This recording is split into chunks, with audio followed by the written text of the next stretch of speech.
জ্ঞানী শেয়াল এবং অহংকারী বাঘের গল্প। একটি বনে একটি শিয়াল এবং একটি বাঘ তাদের স্বাভাবিক প্রবৃত্তি সত্ত্বেও বন্ধু হয়ে ওঠে। একদিন খাবার অন্বেষণ করার সময় তারা একটি জাদুকরী ঝর্ণার সামনে এসে পড়ে।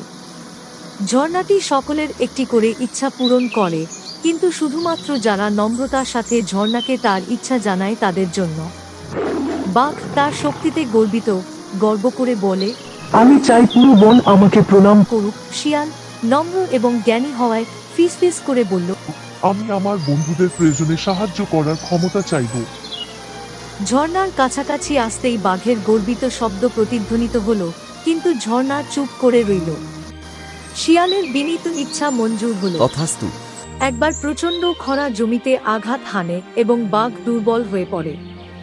শিয়াল তার বন্ধুর কাছে পানীয় জল এবং খাবার আনতে তার নতুন পাওয়া শক্তি ব্যবহার করে। বাঘ বুঝতে পারে যে তার অহংকারের জন্য আজ তার এই পরিণতি। এর থেকে আমরা জানলাম বন্ধুরা নম্রতা এবং দয়া প্রকৃত শক্তির দিকে নিয়ে যায় এবং অহংকার পতনের দিকে পরিচালিত করে। নম্র হই এবং অন্যদের সাহায্য করার মাধ্যমে আমরা দৃঢ় সম্পর্ক গড়ে তুলি এবং বৃহত্তর সাফল্য অর্জন করি। ধন্যবাদ।